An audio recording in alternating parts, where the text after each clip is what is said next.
This is the future of property, part 4.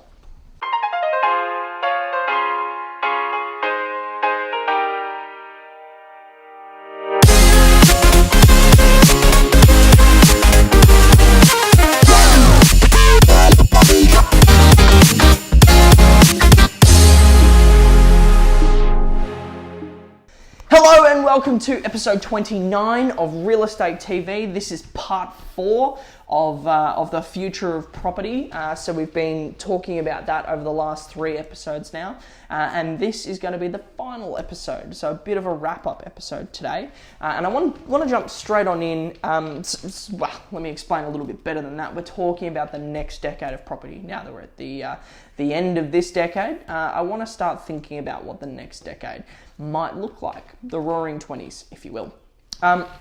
And I want to jump straight on in and start talking about funding.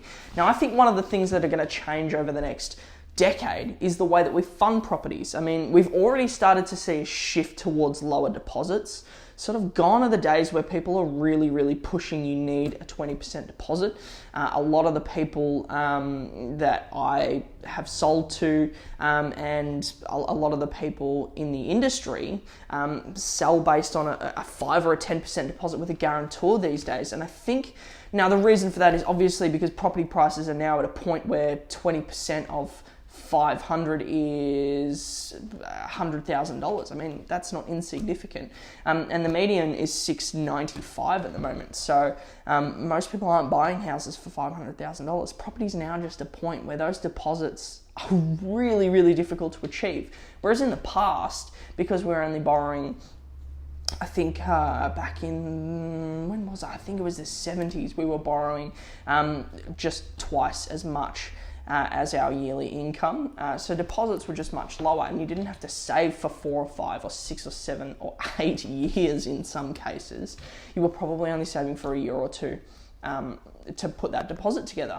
So I think there's going to be more of a shift towards lower deposit home loans. I mean, the government now have the scheme for the 5% and they go guarantor. I think that's a shift I think that's the government's way of showing us that they understand that 20% is now really difficult to achieve.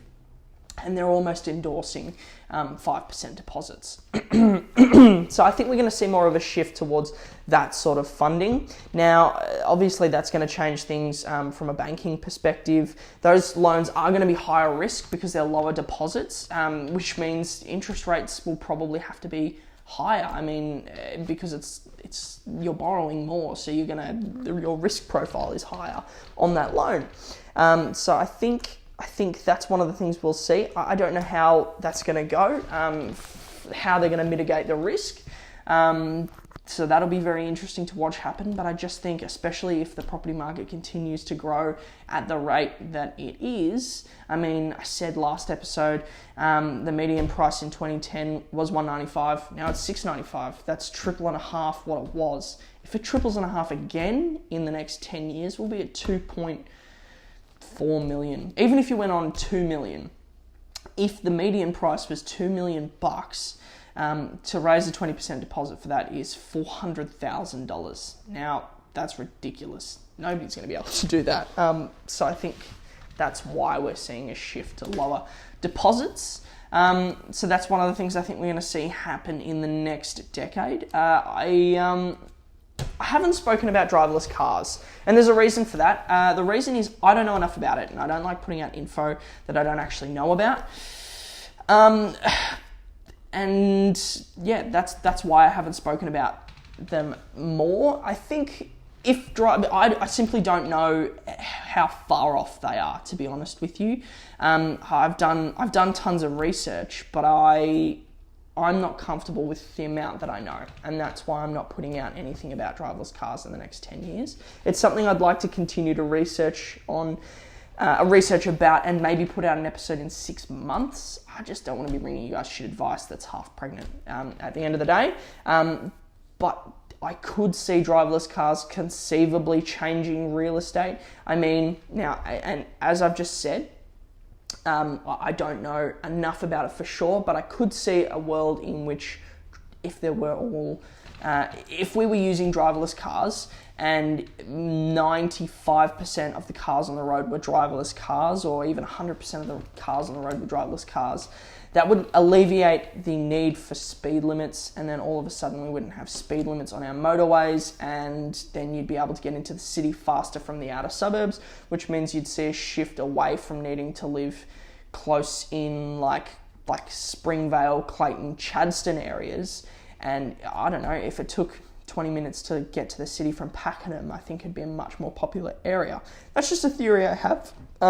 And I don't want anyone to make any decisions based on that theory just because I don't know enough. But if you know about driverless cars and you have done your research, I'd absolutely love to have a conversation with you, maybe even get you on the show and have an open discussion about it. It is something that genuinely fascinates me because I think it's a factor that will change our property industry in the way people buy houses. So that's one of the things I think will change as well.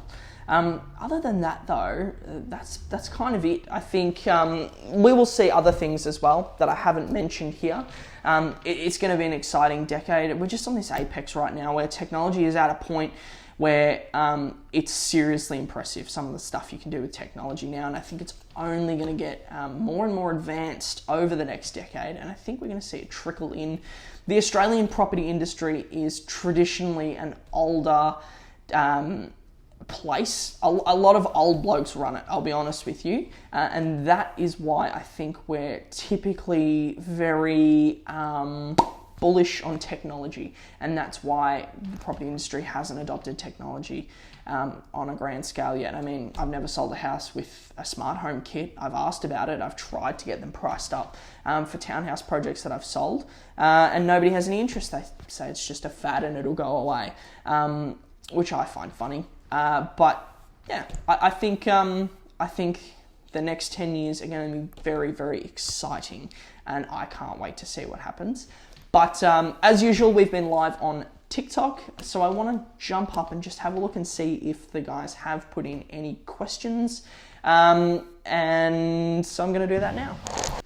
Well, there were no questions on TikTok today, but there have been in the past. And if you have any questions for me, you can reach out and hit me up on Twitter. My handle is Andy J. Pater, and I'd love to answer any questions that you guys have. It means I can really, really tailor the content for what people want to know. But this is actually the second last episode that I'm going to do this year. We're all off now, and I'm going to take a break as of Wednesday. So tomorrow will be the last episode. And if you have been watching, I'd recommend tuning into tomorrow's episode. I think it's going to be a good one. It's going to be a bit of a year in review. I'm going to touch on some of the things that we discussed and just generally show the growth of the show. It's going to be an interesting one. Less property advice and more just an interesting episode about the show. But thank you so much for watching, guys. If you have enjoyed the show, please leave some feedback down below in the comments. And don't forget to subscribe, because that means I can really just deliver you the episode as it comes out. But yeah, until next time, thank you so much for watching and have a great day. See you guys.